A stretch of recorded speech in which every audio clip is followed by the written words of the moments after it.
ya berbincang-bincang lah mengenai soal bagaimana perkembangan hukum di negara ini. Tentu kami berharap Bang Oto ketika nanti dilantik dapat turut mengawal ya di Mahkamah Agung terhadap proses PK ya, peninjauan kembali yang sudah kita selesaikan sidangnya, dan saat ini kami atau kita bersama-sama sedang menantikan hasilnya. Ada putusannya nih Bu Titin, kira-kira bisa percaya tidak Bu Titin bahwa itu memang ada terjadi di 2017 atau jangan-jangan ini baru dibuat di tahun 2024 setelah kasusnya naik lagi? Dari tahti itu unitnya saja itu. Iya. Nanti mungkin Anda harus lebih jelasnya ke Polda Jabar. Agak sulit Pak Uli, Polda Jabar sangat tertutup untuk kasus ini.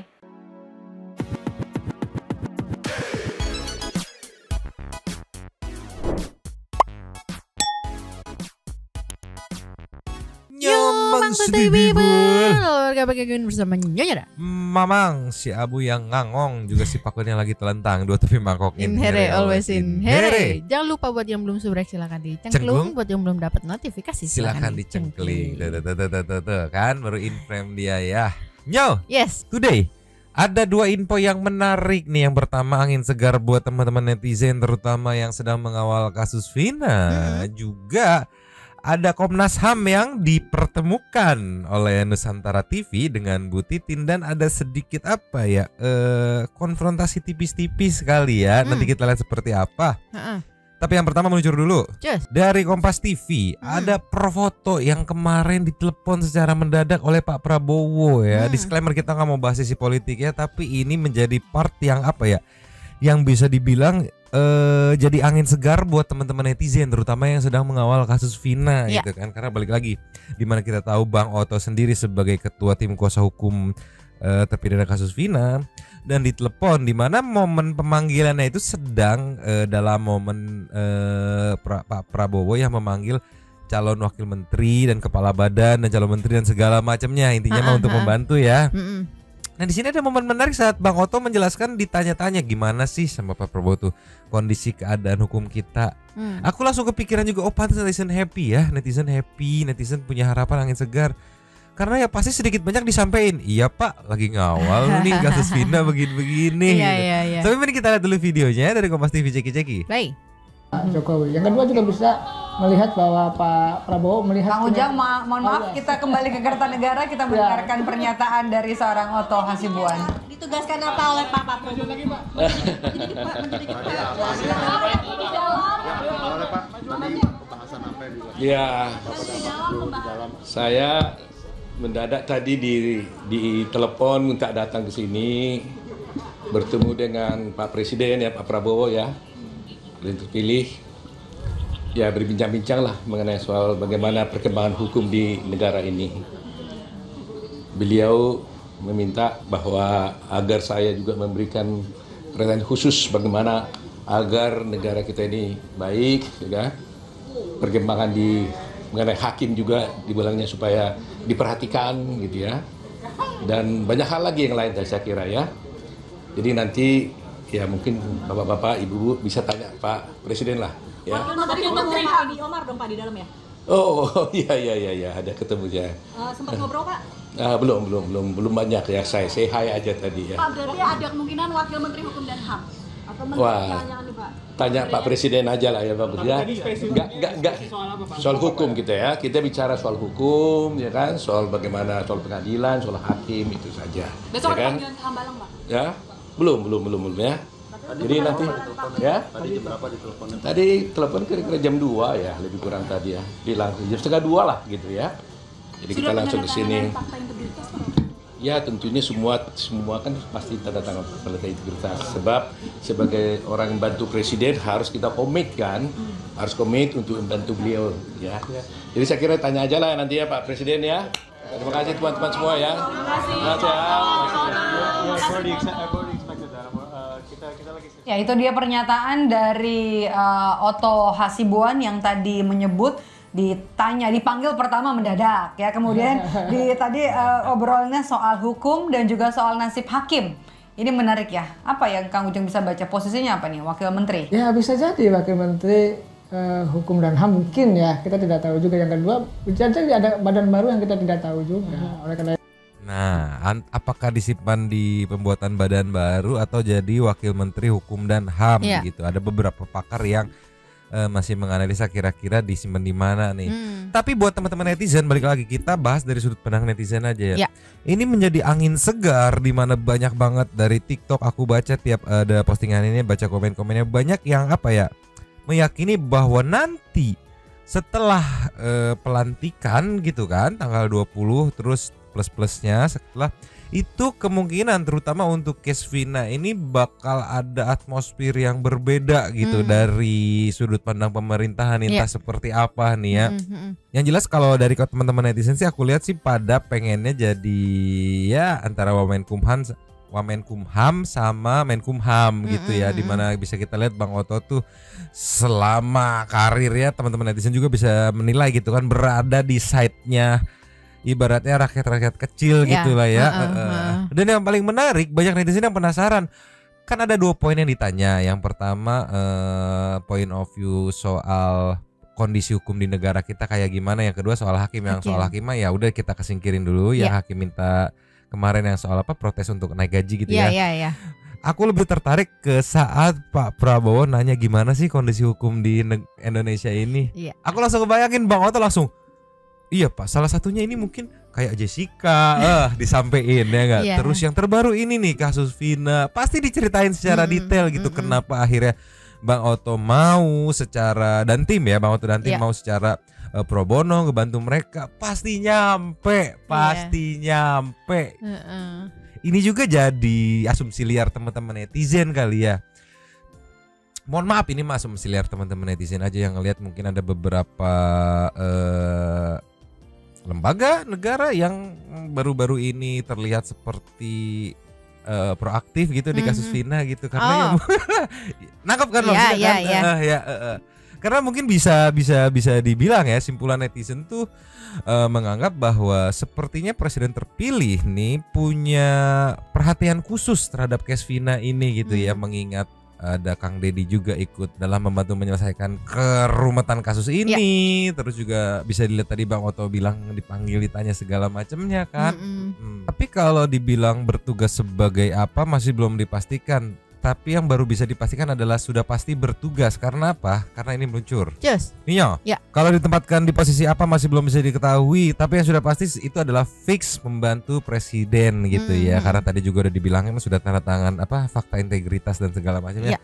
Dan ini dari Bang Jutek sudah mengucapkan selamat bekerja. Ketua Umum DPN Peradi Profesor Dr. Oto Hasibuan SHMM. Ceki wa. Jutek Bongso mengucapkan selamat bekerja kepada Ketua Umum DPN Peradi Profesor Dr. Oto Hasibuan SHMM. Saya Jutek Bongso SHMH dengan ini mengucapkan selamat dan sukses untuk yang kami banggakan, kami cintai, Ketua Umum DPN Peradi dan sekaligus Ketua Tim Hukum DPN Peradi dan penasihat hukum bagi 7 terpidana kasus Vina dan Eki di Cirebon, Bapak Profesor Dr. Oto Hasibuan SHMM, yang hari ini telah diundang untuk ke kediaman Bapak Presiden terpilih Bapak Prabowo untuk menerima tugas dan tanggung jawab membantu Bapak Prabowo sebagai salah satu pembantu beliau di kabinet yang akan datang dalam bidang hukum. Tentu adalah harapan yang sangat besar kita titipkan kepada Profesor Dr. Oto Hasibuan. Tidak dilakukan lagi, tidak diragukan lagi kapasitas beliau sebagai praktisi hukum, sebagai pakar, sebagai advokat senior. Kami sebagai anggota Pradi dan juga salah satu koordinator tim hukum kasus Vina dan Cirebon bagi 7 terpidana, tentu kami sangat bangga dengan dipercayakannya kepada Bang Oto sebagai salah satu yang akan membantu Pak Prabowo di dalam kabinet yang akan datang tentu memberikan angin segar bagi masyarakat Indonesia, khususnya bagi pencinta keadilan di negara Republik Indonesia ini. Beliau sangat konsen, beliau sangat kita harapkan untuk dapat merubah citra ya penegak hukum, khususnya para hakim ya, dan juga semua yang terlibat ya, mulai dari penyidik, kemudian jaksa ya, semua, dan juga para pengacara tentunya, untuk dapat berperilaku lebih baik untuk menegakkan keadilan. Dengan naiknya beliau, dipercayanya beliau menjadi salah satu yang dipercaya untuk menangani masalah hukum di negara kita, periode Bapak Presiden Prabowo akan datang, yang rencananya akan dilantik pada tanggal 21 Oktober 2024 nanti, tentu menjadi satu kebanggaan bagi kita dan satu harapan bagi rakyat Indonesia, dan terutama bagi terangnya peristiwa kasus Vina dan Eki di Cirebon. Tentu kami berharap Bang Oto ketika nanti dilantik dapat turut mengawal ya di Mahkamah Agung terhadap proses PK ya, peninjauan kembali yang sudah kita selesaikan sidangnya, dan saat ini kami atau kita bersama-sama sedang menantikan hasilnya. Sungguh keadilan, sungguh apa yang kita cita-citakan, yang kita harapkan bersama. Semoga Bang Oto amanah ya dalam menjalankan tugas dan tanggung jawab yang dipercayakan.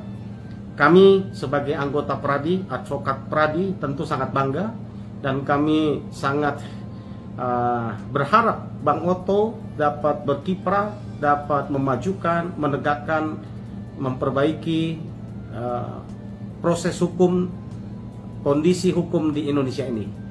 Selamat bekerja Bang Oto, semoga sukses, dan Bang Oto diberikan kesehatan dan kemampuan untuk melaksanakan tugas yang dipercayakan oleh Bapak Prabowo, rakyat Indonesia, kepada kepada Bapak Profesor Dr. Oto Hasibuan SHMM. Selamat bekerja sekali lagi, semoga sukses dan sehat selalu. Salam. Walaupun belum bisa dipastikan posisinya apa, tapi sudah bisa dipastikan bahwa fix akan membantu ya, karena sudah ada ucapan selamat bekerja dari Bang Jutek, di mana kalau nggak salah ini Maya, Bang Jutek itu ketua yang di Jawa Barat ya, DPN Pradi ya, yang Jawa Barat ya, di mana Bang Jutek juga ibaratnya nempel ke Kang Deddy. Mohon maaf ya agak sedikit nyerempet politik ya, karena setahu aku tuh ada program kerja Kang Deddy yang nanti ibaratnya bekerja sama juga dengan para kuasa hukum untuk ibaratnya standby ngebela orang-orang kecil yang bermasalah dengan hukum gitu ya. Ketuanya nempel sama presiden gitu. Jadi nggak salah juga, banyak netizen yang memperkirakan nih bahwa nanti ke depan gitu kan, bisa kita lihat juga kan orang-orangnya yang ditugaskan untuk mengawasi hukum di Indonesia ya. Terutama di Jawa Barat nih sampai ada program kerja tersendiri, mungkin ya kerjasama dengan tim Pradi Jawa Barat juga kan. Pokoknya mah jadi angin segar banget gitu buat teman-teman netizen ya. Iya. Ditambah lagi, iya tadi kalau dari Bang Jutek juga bilang, apalagi kalau misalnya nanti setelah pelantikan, otomatis Bang Oto juga sudah mulai bertugas dong. Betul. Bisa mengawal keputusan nanti PK 7 terpidana ini kan. Tidak mengintervensi tapi hanya mengawal, minimal tuh benar-benar netral gitu ya. Gitu ya. Sama ya balik lagi yang ku bilang dari video tadi, aku sangat penasaran obrolannya seperti apa gitu. Kan ditanya soal gimana sih kondisi hukum sekarang itu ya, seenggaknya pasti ngomong, iya Pak, ini ada loh 8 anak Cirebon yang begini-begini gitu. Minimal pasti nyampe gitu. Ya makanya netizen menyebut angin segar ya. Saking segarnya nih dihirup sama teman-teman netizen nih. Di video Bang Jutek aja komen-komennya kita lihat yuk, tapi mama nggak bacain ya. Nih ada dari Leo Aulia, ada dari Yayan, ada dari user Suga gitu kan. Ada dari Sehat Elo. Selalu Bapak Oto, iya ada dari Elo. Oh coba tuh bisa dibaca sendiri ya, udah pada bisa baca kan. Tuh dari Kingan gitu ya. Yang makanya jadinya teman-teman netizen nggak sabar gitu nanti nih apakah langsung atmosfernya berubah gercep atau ada gebrakan di awal pemerintahan gitu, entah eksepsi atau apa gitu. Tinggal kita tunggu aja lah ya. Wadidaw sekali ya. Ini emang semesta mendukung atau kenapa aku nggak ngerti. After perilisan video itu tuh berita-berita tentang Vina tuh kesananya tuh angin segar terus. Aduh tolonglah. Sekarang kita ke next moment ya. Yes. Nio, ya. Ini ada live semalam dari Nusantara TV yang judulnya Komnas HAM menguak kasus Vina ya. Jadi tim Nusantara TV, perwakilan Komnas HAM, juga Bu Titin. Di sini ada sedikit apa ya, ceceran tipis-tipis gitu ya dari Bu Titin ya. Seperti apa starting dari menit 9:07 ceki-ceki. Play. Saya pindah dulu ke Ibu Titin. Bu Titin, apa menurut Anda apa makna dari temuan Komnas HAM dan kemudian rekomendasi Komnas HAM dan mungkin bisa koreksi, tapi saya baru mendengar bahwa ternyata di 2017 pernah ada sidang etik dan ada putusannya. Silakan Bu Titin. Ya, kalau mengenai rekomendasi Komnas HAM yang saya dengar di 2024 ini, walaupun sudah sangat terlambat, ya buat saya ini suatu kemajuan lah. Jati diri Komnas HAM sudah mulai kelihatan gitu. Artinya ketika 2016 tanggal 13 September 2016 saya menghadap Komnas HAM, kemudian juga memaparkan apa yang terjadi, karena dalam surat yang saya kirimkan itu kan ada 9 item, itu jelas sekali rangkaian uraiannya seperti apa yang terjadi di 2016 sejak tanggal 31 September sampai saya menghadap Komnas HAM. Tetapi memang baru 4 bulan kemudian, dan itu pun suratnya ke Irwasda Polda. Tapi apapun yang terjadi, nah ketika viral itu kan saya dipanggil kembali pada tanggal 22 Mei, saya dipanggil kembali, Komnas HAM ternyata masih menyimpan berkas saya, berkas ini yang rincian materi pengaduannya, tetapi juga masih menyimpan klarifikasi kepada Irwasdanya, Polda Jabar, tetapi gambar ini sudah hilang. Akhirnya Komnas HAM meminta kembali pada tanggal 22 Mei 2024 setelah viral. Itu pun setelah saya speak up di media bahwa sebenarnya dari 2016 saya sudah menyatakan itu. Nah, mengenai kode sidang kode etik bagi justru saya tidak mendengar itu. Jadi justru yang saya dengar pada saat Saka Tatal dipanggil kembali ke Polda Jabar 2024 setelah penangkapan Peggy, kemudian ada komunikasi, karena saat itu Saka Tatal dilakukan pemeriksaan, saya bilang dan menyatakan dia dianiaya pada tahun 2016, ada komunikasi yang tetap dianggap harus terjadi peristiwa di 2016. Saya sempat menyatakan, saya udah lapor loh ke Propam Polda, saya bilang di 2016 tanggal 7 September. Tetapi saat itu salah satu anggota menyatakan, ya kan sudah ada Bu hukuman bagi anggota. Iya, saya bilang, tapi yang dihukum bukan anggota yang melakukan tindakan penganiayaan seperti saya yang laporkan ke Propam Polda maupun ke Komnas HAM, tetapi yang dihukum adalah yang telah menyatakan bahwa 2016 itu adalah kecelakaan lalu lintas dan dianggap salah menafsirkan peristiwanya. Waktu itu salah satu anggota menyatakan, kok Ibu tahu? Ya tahulah, saya bilang, yang dihukum kan yang itu kan, yang dari Polsek Talun. Saya hanya jawab itu. Jadi mengenai kode etik yang berkaitan dengan penanian, malah saya tidak dengar itu. Saya justru dengar 2017 itu yang dihukum itu yang melakukan olah TKP di Polsek yang menyatakan itu kecelakaan. Itu. Tuh kan, itulah makanya insting netizen kemarin yang belum menerima, mohon maaf lagi, sekali lagi bukan maksud membanding-bandingkan ya. Perbedaan netizen menerimanya tuh jelas banget kan dengan LPSK, Komnas HAM jelas banget perbedaan menerimanya. Kalau yang kemarin netizen masih kayak sepertinya belum lepas nih ininya, apa yang disampaikannya sepertinya agak malu-malu kalau kemarin aku istilahnya. Barusan banget tuh kalau yang aku tangkap dari yang disampaikan Bu Titin itu kan jadi ada ketidaksinkronan ya, yang dilaporkan apa, yang di sidang etiknya itu apa. Jadi nggak bisa kalau dibilang ya udah sidang etik follow up dari laporan ya enggak, karena Bu Titin melaporkannya masalah penginiin dan segala macam ya. Kenapa yang di sidang etik yang permasalahan katanya apa yang mengecek TKP. Iya, teledor soal laka gitu. Apa kayak gimana? Itu kan yang akhirnya jadi pertanyaan juga gitu. Kalau memang kemarin kan di channelnya Mbak Fristian banyak ngebahas based on 2017 tuh sidang etiknya si A, sidang etiknya si B itu sudah di 2017. Tapi ternyata di sini baru dibuka sama Bu Titin ya. Ya memang ada sidang etik, tapi yang di sidang etik bukan yang menangkap, bukan yang melakukan ya gitu.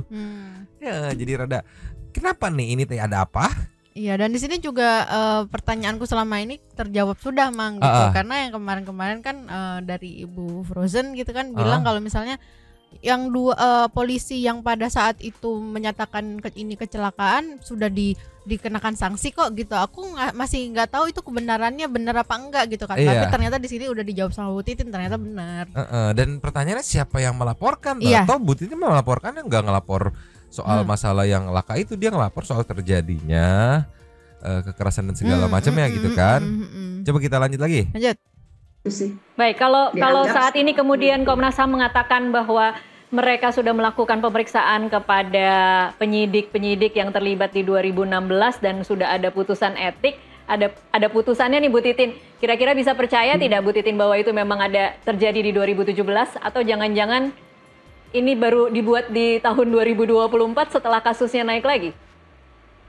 Karena gini Mbak, setelah pada bulan Mei saya dipanggil kembali oleh Komnas HAM pada tanggal 20 Juli 2024, saya kan terus berkomunikasi dengan anggota Komnas HAM. Gimana sih Pak perkembangannya 2016? Oke lah saat itu tidak terbuka, tapi kan sekarang sudah viral. Saya bilang tanggal 20 Juli 2024 saya berkomunikasi, kemudian jawabannya hanya kami masih berproses Bu dan sedang mengumpulkan bukti yang kuat. Itu jawaban dari salah seorang anggota Komnas HAM. Kemudian pada tanggal 2 Agustus 2024 saya juga tetap nanya, Bapak gimana Pak? Soalnya LPSK justru sudah menyatakan ada 12 yang diduga melakukan tindak kekerasan pada ke-8 terpidana. Dijawabnya, sore Bu, kami sedang berproses. Kami baru saja meminta keterangan dari Polres Cirebon dan Polda Jabar. Itu yang terjadi 2 Agustus. Jadi kalaupun ada informasi seperti itu, saya kayaknya agak sanksi deh Mbak. Sanksi ya? Kalau aku mikirnya gini ya, nggak ngerti, aku balik lagi, memang nggak ada di lembaga negara, jadi nggak ngerti ya. Cuman kalau sepengalaman di dunia kerja ya, di swasta itu antar bagian tuh bisa yang namanya komunikasi gitu. Aku sampai mikir juga kan, karena ketrigger sama komenan netizen gitu yang kayak menanyakan ini apa mereka sesama lembaga negara nggak ada komunikasi ya gitu. Kok yang A ini bisa berproses temuan ABCD tapi yang B itu kayak masih belum nemu aja. Padahal kan bisa katanya berkomunikasi. Iya, terus aku mikir juga, oh iya bisa kali ya. Lu emang nemuinnya gimana? Dari mana? Coba kita ibaratnya join bareng gitu kan. Oh iya gue dari titik ini, dari titik. Oh iya bener nih bisa temuan. Kenapa harus masing-masing gitu? Iya, padahal bisa berbagi data juga kok ya. Iya, kan sesama lembaga di satu perusahaan aja beda bagian, kalau memang ada kebutuhan untuk satu tujuan yang sama gitu bisa. Oh coba gue bagi data dong, gue belum nemu nih gitu. Ya itu yang jadi pertanyaan teman-teman netizen yang bahkan sampai sekarang setelah rilis pun aku mungkin bisa bilang belum 100% teman-teman netizen menerima gitu. Bahkan masih banyak juga yang mengkritisi dan membanding-bandingkan dengan ya mohon maaf LPSK gitu kan. Jadi ya menurutku wajar kalau teman-teman netizen masih mengkritisi gitu. Ya udah ya mohon maaf agak lama gitu memprosesnya. Sekalinya rilis wah mantap tuh, tetapi detail rilisannya ya masih based on 2017 gitu. Di 2024 apa nih temuan kalian? Kalau yang kemarin dijelasin di Mbak Fristian kan itu ya sudah sidang etik di 2017 gitu kan. Iya di 2024 apa nih temuannya nih yang kemarin hasil investigasi selama beberapa bulan itu gitu. Karena LPSK kan kalau LPSK sih sudah ada di simpulan bahwa ada 12 orang yang diduga melakukan. Nah itu hasil temuan 2024 tuh gitu. Berarti bener yang kata Mamang kemarin ya Mang, masih agak malu-malu gitu. Iya, rilis juga aja temuan di 2024, rilis aja, nggak apa-apa siapa yang diduga si A, si B, si C, si D gitu, apa diduga melakukan apa, rilis aja sebenarnya Maya. Coba lanjut lagi. Lanjut. Ya oke, Saya ke Pak Uli. Pak Uli silakan dijawab, ini putusan etik yang 2017, ini memang atas 3 pelanggaran yang tadi Anda katakan, atau seperti yang Bu Titin katakan bahwa putusan etik ini untuk orang-orang anggota polisi yang mengatakan bahwa itu kecelakaan dan melakukan olah TKP? Yang mana Pak Uli? Tentu Bu Titin harus meminta secara resmi ya gitu, ke Bidpofam Polda Jabar atau ke Polresta Cirebon terkait dengan putusan sidang etik, karena itu hak dari kuasa hukum, hak dari terdakwa ya gitu. Nah, terkait dengan putusan etik itu yang tahun 2017 itu yang terkait dengan tadi aduan dari Bu Titin yang ke Bidpofam. Ini aneh sekali ya Pak Uli, tidak pernah diungkapkan oleh Polda Jabar. Polda Jabar tidak pernah memberikan keterangan bahwa ada sidang etik di 2017, karena kalau itu kemudian dikatakan, kita mungkin akan selesai menyaksikan bagaimana para penyidik yang melakukan proses penyidikan dengan kesewenang-wenangan, dengan penyiksaan itu kemudian akan bisa selesai di 2017. Tapi tidak pernah ada keterangan itu, dan hingga saat ini Polda cukup tertutup untuk kasus ini.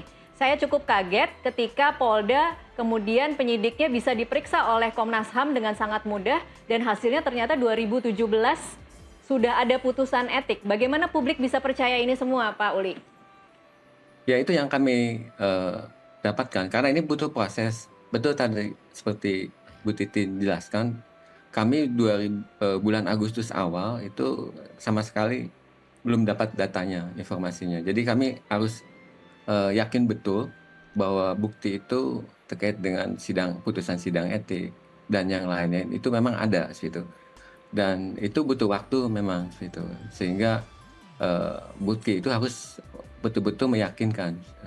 Nah, itu yang perlu kami dapatkan. Dan tadi putusan etik itu hanya untuk dua hak gitu. Hak atas bantuan hukum, pelanggaran hak atas bebas dari penyiksaan gitu.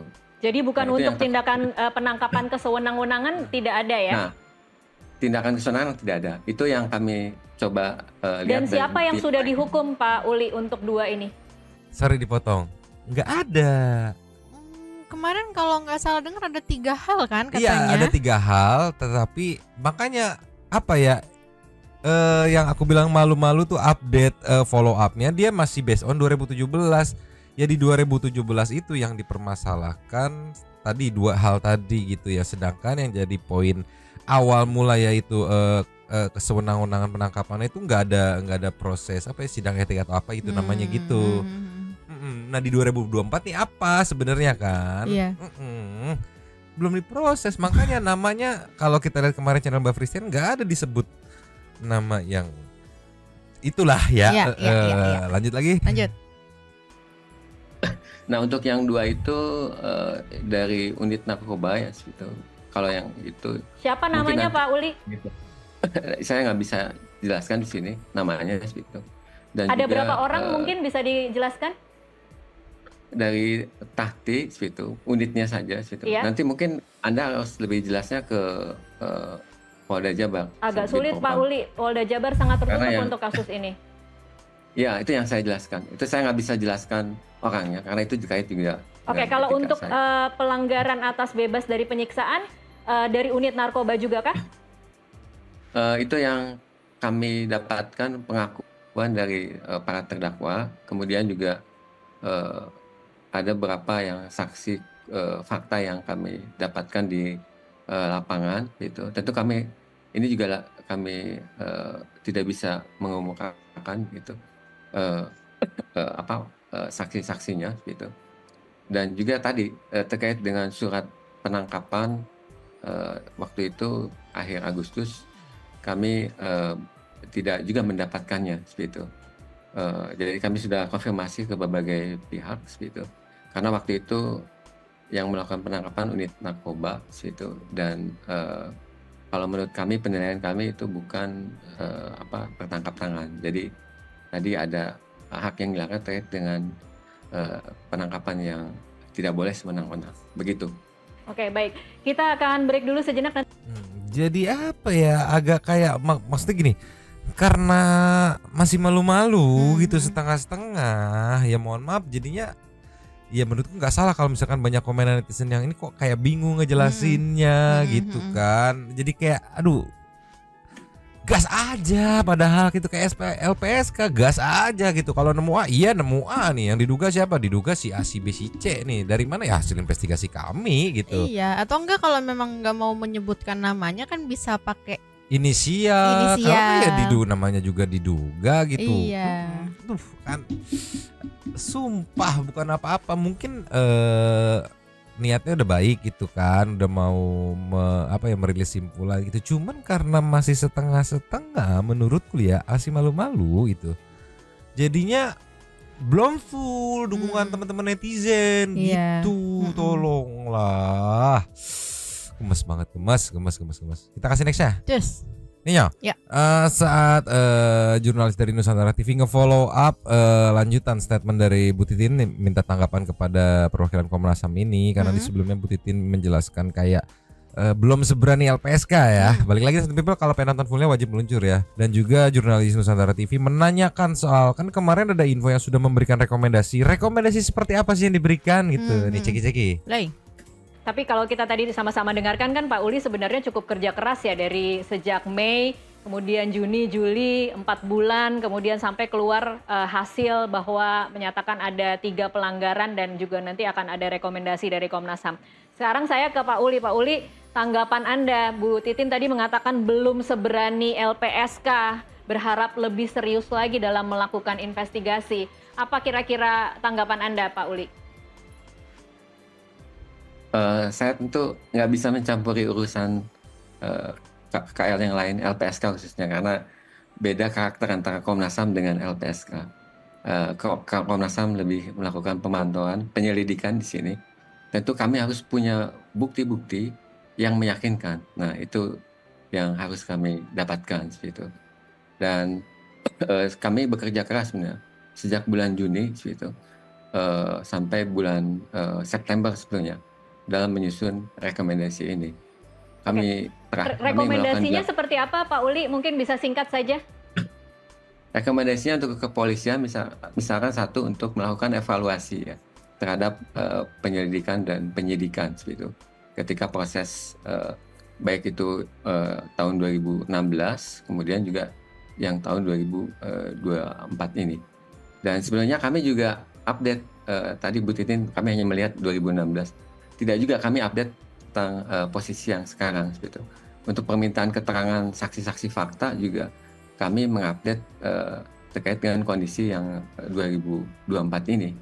Ada beberapa saksi yang kami lihat, konteksnya juga kami lebih mendalam. Begitu juga untuk rekomendasi ini, itu juga kami tujukan kepada LPSK. Misalkan kami minta ada trauma healing khususnya buat para saksi dan korban gitu. Dan juga jangan lupa korban ibunya Vina juga membutuhkan kepastian hukum terkait penegakan hukumnya, dan juga perlindungan saksi-saksinya. Itu yang paling penting juga seperti itu harus dilakukan. Kan dijabarkan secara singkat, rekomendasinya kurang lebih adalah untuk melakukan evaluasi lagi itu kan ya, apa ya, agak aku pikir kemarin rekomendasi itu diharapkan agar memberikan perhatian khusus dan menyelidiki si A, si B, si C langsung tegas gitu kan. Karena apa? Karena bla bla bla bla bla bla gitu. Tapi yang di sini kan bisa memberikan rekomendasi kepada LPSK juga. Tadi kan udah di-mention gitu kan. Tapi kok kayak apa ya? Kalau aku gatal tuh kayak apa nggak ngobrol sama LPSK itu, balik lagi ngobrol gitu. Aku nggak ngerti, balik lagi Satu People, mohon maaf kalau salah. Aku nggak ngerti apa emang antar lembaga itu memang nggak boleh contek-contekan atau kayak gimana gitu. Iya, karena kan hitungannya LPSK mah udah sampai di sini simpulannya, ini masih yang kayak tolonglah. Iya. Kalau aku pribadi sih kalau cuman apa ya, mengevaluasi gitu, menyuruh evaluasi tuh kayak kurang tegas gitu nggak sih, Mang? Iya, kayak ya formalitas aja kesannya gitu ya. Mohon maaf ya, balik lagi ini kacamata kita kaum awam gitu ya. Ya seenggaknya ya di info pertama gitu kan ada angin seger yang benar-benar seger ya gitu kan ya. Kalau info kedua ya kemarin sempat seger tapi ternyata agak kurang seger gitu. Tapi ya gimana, kita harus kawal aja kelanjutannya ya seperti apa ya. Semoga ada update yang benar-benar bikin seger gitu teman-teman netizen pengawal kasus Vina ini ya. Sambil menunggu kelanjutannya seperti biasa kita baca cepet thanks. Cheers. Yo, super thanks kita kali ini ada berapa ini? 1, 2, 3, 4, 5 ada ya. 5. Yang pertama kita buka dari FB. Yuk support terus sampai bebas. Gas dari Abris. Pastinya kalau ikutin terus walau hati kesel, gemes, nahan kesel sama Pitung sama Frozen, ya Allah. Tapi balik lagi di sini aku happy-nya karena teman-teman Santuy People juga mau gitu kompak mengawal sampai tuntas gitu ya. Nextnya dari Inedit Promenade. Lebih baik telat daripada nggak sama sekali. Komnas HAM yang bikin salfok sih udah nyeksa orang cuma kena teguran satu anak SD aja bisa diseterapin. Apalagi ngeliat yang ini nih makin salfok lagi kali ya.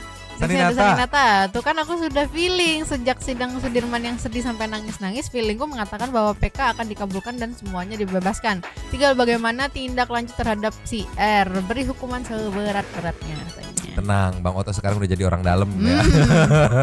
Sam, tau gak kenapa awalnya tiba-tiba sekarang muncul seorang JP karena mereka mau ambil langkah 1000 seolah mereka udah lihat bandulnya mengarah kepada para terpidana ini. Langkah cuci tangan SK selalu di hati. Sam, tolonglah lebih halus lagi ya. Setuju, tapi ya tolonglah ya lebih halus lagi kata-katanya. Las ada dari Kenzi. Sanksi cuma teguran tertulis. Bubarin aja kamu. Terlalu kuat mang katanya. Tenang, balik lagi Bang Oto udah jadi orang dalam sekarang ya. Semoga nanti ada follow up yang wadididaw ya after pelantikan dan habisnya. Terima kasih kepada para Sultan Santuy yang sudah memberikan super thanks pada kita dan juga memberikan ruang kepada Santuy People yang lain untuk berkomen-komen, bertisam-tisam, bersilaturahmi dan juga menyampaikan aspirasinya di kolom komen di bawahnya. Terima kasih sudah menonton. Lanjut di komen seperti biasanya dan Mamang, Abu udah keluar duluan. Bakun yang seperti biasa heboh. 2 tepi mangkok. Cabut dulu dan ciao.